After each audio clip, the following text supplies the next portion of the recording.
Hi, this is Richard Edelman, and you're listening to the TrustMakers.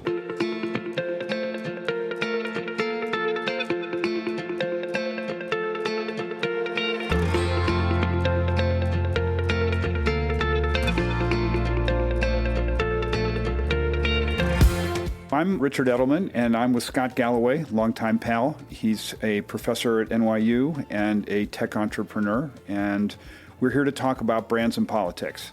And we're sitting here at Cannes at the Festival of Creativity. Welcome, Scott. Good to see you, Richard. Thank you. So, brands and politics, let's get right to it. We're in a time in the world where there are 50 elections. The U.S. big debate is next week. We have the U.K. election the week following. And the big news from the Edelman Trust Barometer is that politics is a major part of brand choice. Yeah. Does this stun you? I'm not sure it stuns me. It depresses me. Kind of the politicization of everything, where all of a sudden, like, even stock exchanges now are being politicized. So this new Texas stock exchange they're talking about, the opening, if you will, the opportunity is that they have depositioned, if you will, the NYSE and the NASDAQ as New York and blue, which means there's opportunity for red. It just feels like everyone has to choose a side.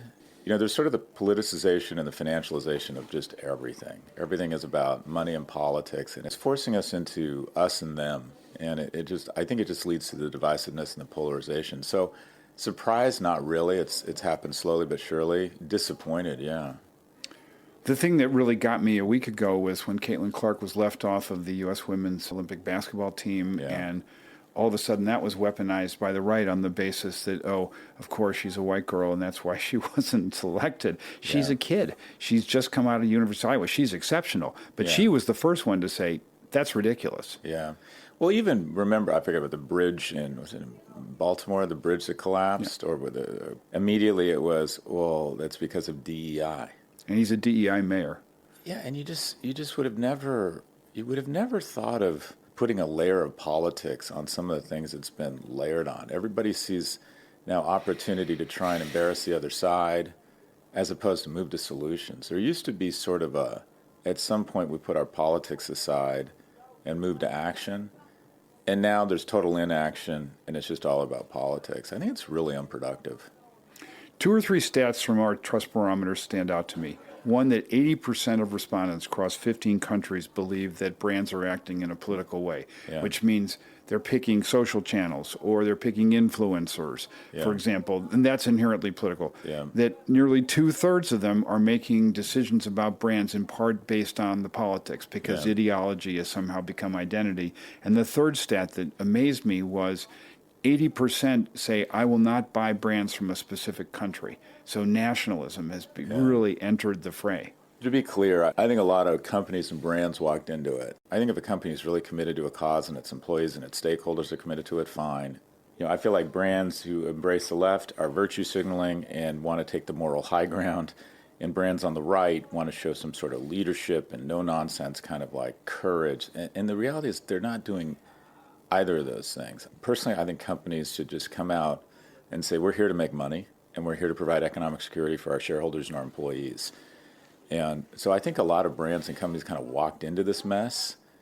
And especially in tech, I think a lot of CEOs pretended they cared what their employees think and gave very inspiring speeches about usually very, somewhat woke, I hate to use the term, progressive policies, but they weren't really walking the walk.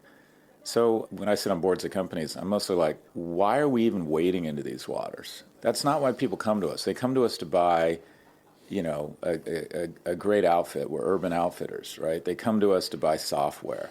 We don't need to take a political stand. And if you take a political stand, regardless of where you work, you're going to alienate somewhere between 10 and 51% of your employee base. And they're going to feel pressure to sign up for that political stand because the CEOs and the people who have a disproportionate impact on my future have stated that they feel a certain way. So I think we need to go back to a point where corporations become a safe space from politics if possible, and also recognize they play a key part in the economy. They're so good at making money, they should be trusted to do nothing else. So, Scott, in our data, it actually says that 70% of consumers want brands to stand up and speak up 5-to-1 more on sustainability, 4-to-1 on fair pay, and 2-to-1 on race. Yeah. And the reason is they see brands as somehow more able than government, and that brands give them optimism, and brands give them somehow a direction. And it is a function of the void in society, that low trust in government.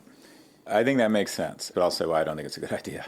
The politicization of everything, they want to see everything through a political lens or a social lens. This is the least productive legislative Congress in history. So people are looking to the private sector, but it's an idolatry of innovators in the private sector that I think misleads people into thinking that companies can change social policy. And I don't care, and I know this sounds cynical, how many iPods they paint red or how many black squares on Black Lives Matter they put out on Instagram. I find that for the most part, generally speaking, almost every organization I've ever worked with that's a for-profit will do whatever moves the share price up. And I think they just need to be more transparent about this. And if they feel strongly about the issues you bring up, then I think they need to act up, not speak up. Because what I find is a lot of them are speaking, but the music doesn't match the words. And they think of it as branding. And it's like, well, okay, that's fine, but you're setting yourself up for failure when you spend more money talking about DEI in your commercials and actually figuring out how many people on your board are non-white. So I find that where a lot of it is noise that doesn't match the signal. And while I think consumers might say they want an organization and they want to feel good about spending their money on an organization that reflects their values, I just think it's dangerous waters. I think over the medium and the long term, a company sets themselves up for a lot of criticism and alienating a certain part of the economy. And also, Richard, at the end of the day, I think consumers, there's some dissonance where they say one thing, and at the end of the day, they buy the best product at the lowest price. So, Scott, do you think there's enough ideological diversity in marketing teams? It's one of the things that I am now committed to doing at Edelman. I want to have more people who have a conservative bent, because in a world where a lot of people don't trust government or they don't trust authority figures, they don't trust experts, they don't trust science, we have to have those voices in the room. Yeah, look, Richard, I'm a proud progressive, but I try not to bring my viewpoint into the office place. I'm struggling with this right now. I'm very outspoken around Israel. And I have a small company now, Prop G Media. It's 14 people. The average age is 26. They do not share my views. A lot of them do not share my views on Israel. And so I'm struggling with, to what extent is it fair of me to bring my views into the workplace because we're a media company, while understanding that some of the people who work with me don't feel the same way I do. Now, back to diversity. I have never heard of anyone being fired for being too woke. I've heard of them for being fired for saying they don't believe in a woman's right to choice. I've heard of them being fired for saying, I don't believe there's any evidence that DEI adds any shareholder value. People start saying, I don't feel safe around you. So yeah, it's gone way too far. When I speak at the biggest corporations in the world, and inevitably a young person will stand up and say, what is our role in promoting a sustainable future or the destruction of the environment? And there's people in the audience that probably say, this has gone way overboard, that is not what we should be doing. They cannot speak up. The person promoting really far left woke ideology never gets fired. Now, I would argue in the back of the mind of sometimes of their manager, they're like, they nod and say, you're a leader. And they think, okay, I'm not sure this person is here to just sell more soap. But we absolutely need more political diversity. The issue I would have, the question I would have is, should we have it at all in a for-profit organization? Is the CEO there to create a platform where people can develop economic security for them and their families, be good citizens, pay people well, provide health insurance, make sure you comply with laws that don't discriminate against anyone based on race, sexual orientation? But I do believe that the politicization has creeped into companies. And again, no CEO has ever been asked to step down for being too woke. So, Scott, if you look at the context of the Edelman Trust Barometer for 25 years, the three or four big trends are the divide in opinion between the top 25 and bottom 25% of the population, the mass class divide. Yep. The second is the incredible rise of business and decline of government. So it's like a seesaw in a playground, which one end is very high. The third is the battle for truth, which is really tough. And then the last one is the fear of the pace of innovation. Because people are afraid of losing their jobs. They don't understand AI, whatever it is. in your mind, what is the role of brands in any of this? I'm sure you remember the Mean Joe Green ad and all this when you were a kid. Joe Green gets the Coke from the kid and all this other. And, this was at a tough time in America, let's be frank, right? Vietnam was just over, and all of us were like, oh, God, what's going to happen now? And so brands do have this role of optimism and hope. Yeah, look, I see brands as they want to inject emotion into an inanimate object such that you have some sort of self-expressive benefit, or it helps you, it shorthands due diligence on the product such that you can charge above market margin.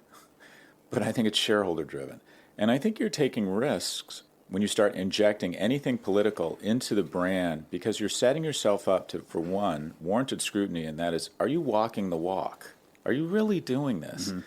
And two, does this viewpoint represent your stakeholders? And is it your job to speak on behalf of your shareholders and your employees? Is this what they asked you to do? Now, it works the other way, too. I was really disappointed that Bud Light got so much grief for having a trans woman as one of their influencers. I mean, it's virtue signaling on the left, but it's also, bottom line on the right, it's just gotten mean. It's like, okay, this is an inspiring young woman, small video.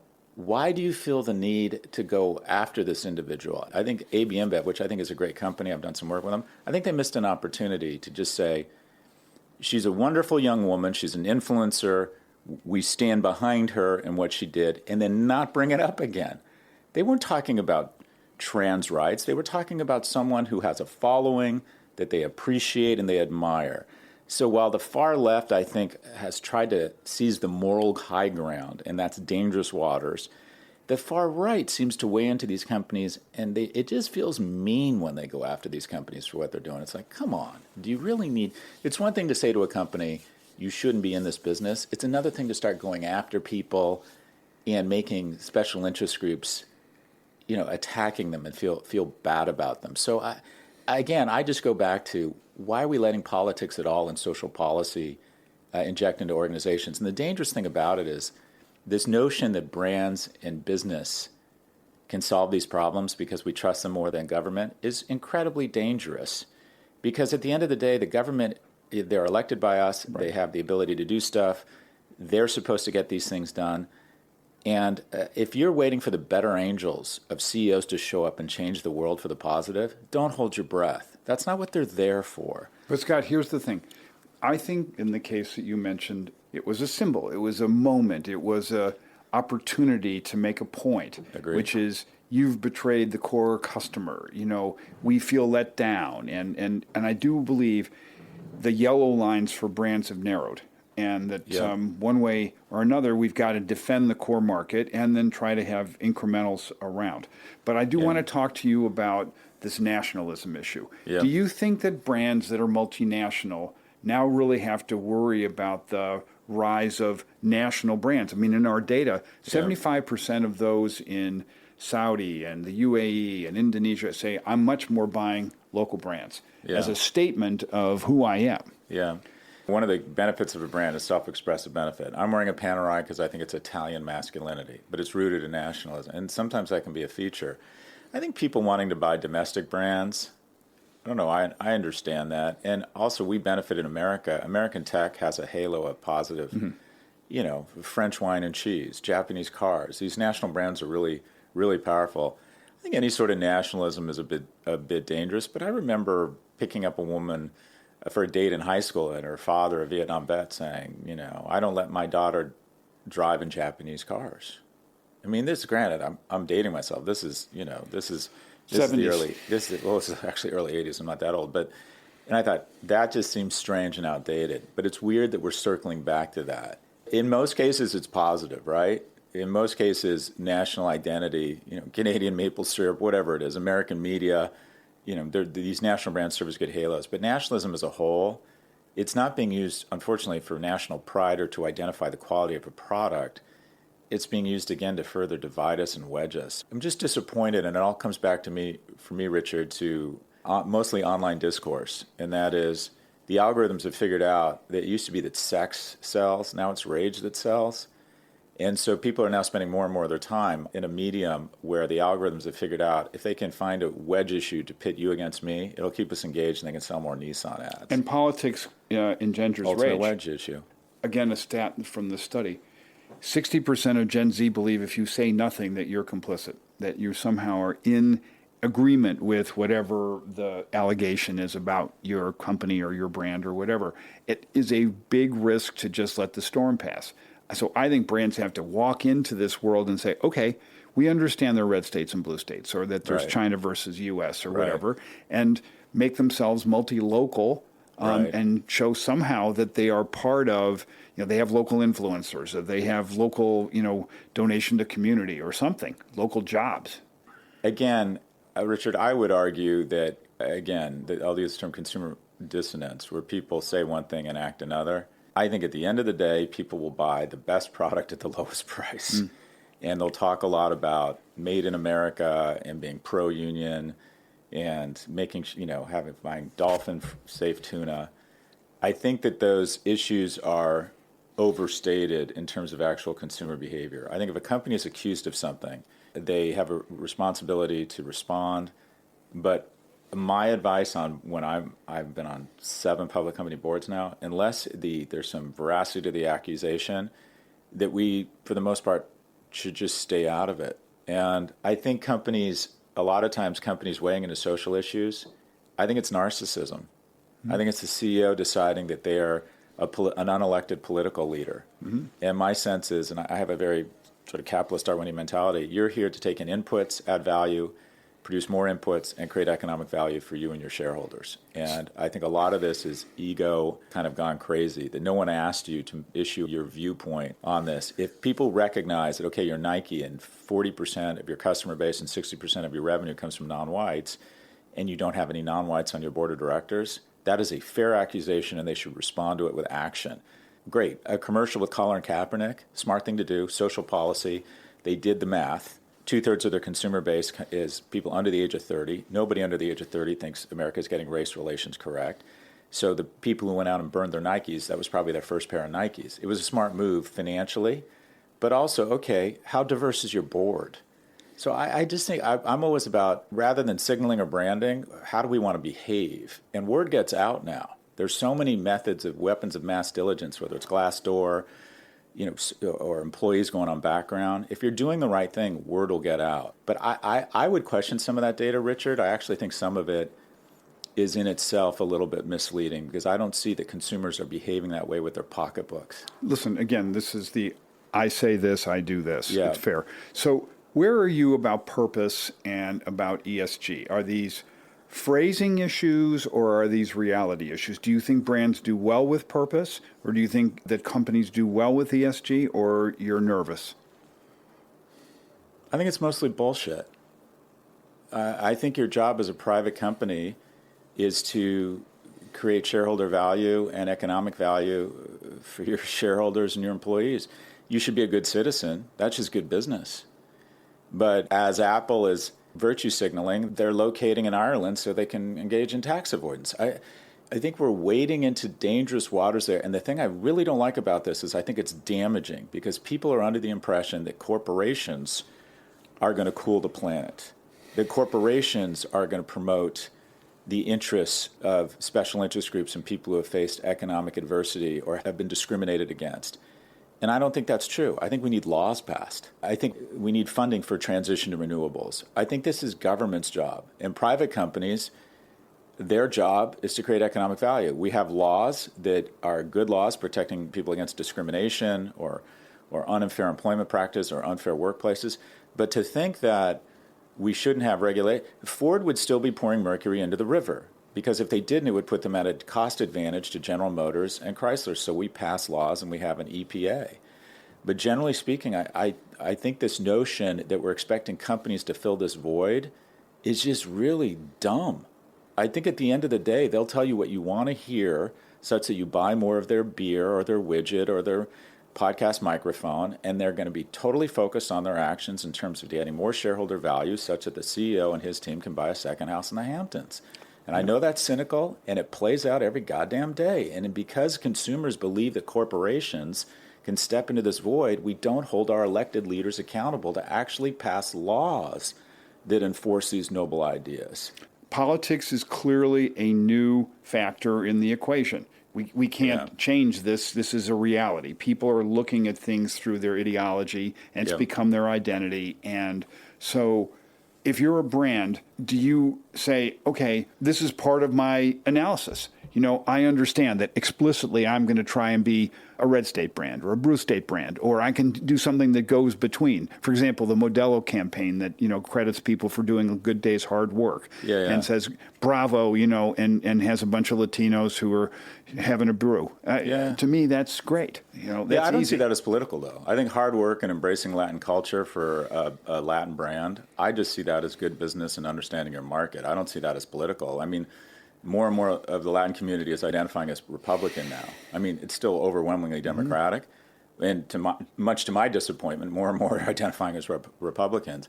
I think the notion of hard work, having a beer at the end of the day, freedom, celebrating an amazing culture, I'd like to think those issues haven't been politicized. Maybe they have. But if they started saying, you know, having images of a wall being built or not being built and weighing into that, right, saying, if they've decided Latino culture is being demonized in the U.S. and they started taking a political stand, I'd be like, that's just stupid. You're weighing into waters that no one's asked you to, and it's going to backfire on you. Yeah, we should show people a mirror of optimism and where we can come together and American values or, you know, Chinese values or Indonesian values. Whatever it might be, Yeah, 100%. Wherever we are. So, Scott, let's just agree that brands have a new landscape, but they have to be conscious that they're in the minefield as opposed to trying 100%. To run out of it and to figure out a way to get through it. Look, there's a reason, Richard, why your business has grown faster than inflation, and communications, people with the term communications, is one of the fastest growing sectors in all of the economy. And it's because your communications and how you frame issues are not only incredibly important to your brands and your ability to attract employees and investors, but it's increasingly important. Storytelling or framing of the message has kind of become the core competence of companies that get their stock price up, get access to cheap capital, and then use that cheap capital to pull away from the competition. At the end of the day, Amazon is not a story about supply chain. Well, maybe it is supply chain, but it's also very much a story about storytelling. And that is when Jeff Bezos wrote that 1997 letter, which I assume he had real talented help on, everyone just wanted to buy stock. It was simple, yet visionary, so everyone wanted to buy stock, even though the company was trading at an outrageous multiple, which gave him the ability to go out and build a massive infrastructure around supply chain and then just pull away from it. So if there's one competence you could want to have your kids to have, always, it's storytelling. And if there's one thing you'd want, and this is a pitch for Edelman now, but if there's one place you want to spend money, it's to craft a better narrative. Because oftentimes when you look at the company that's trading at a PE of 15 times EBITDA versus 11 times, the underlying businesses aren't that different. It's how they frame their message to the outside world. But you also had one really important message that I'll end on, which is trust drives growth and action earns trust. That action is the thing that companies must make happen. It just to talk is all hat and no cattle, to use a Texan phrase. Just assume you're going to have Wonder Woman's golden lasso on you all the time. And eventually the truth is going to come out. And how much of this is jazz hands and misdirects? It's a very simple question around your messaging. Does the music match the words?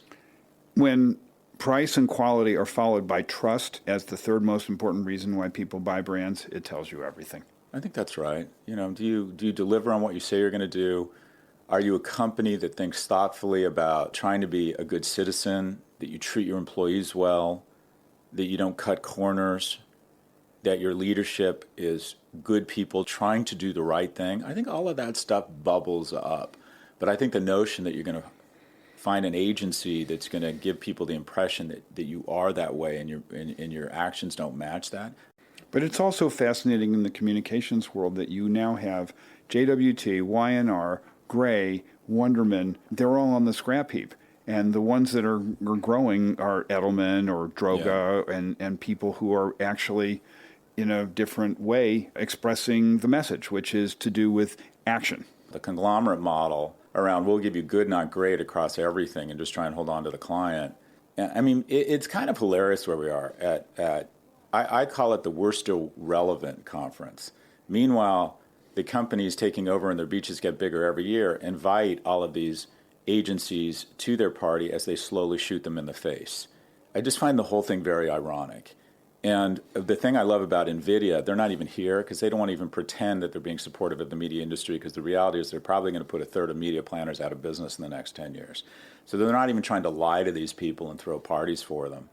But the organizations you're talking about are smaller, more nimble. The growth in shareholder value, which I think CEOs and boards are 99% focused on, is increasingly about great messaging.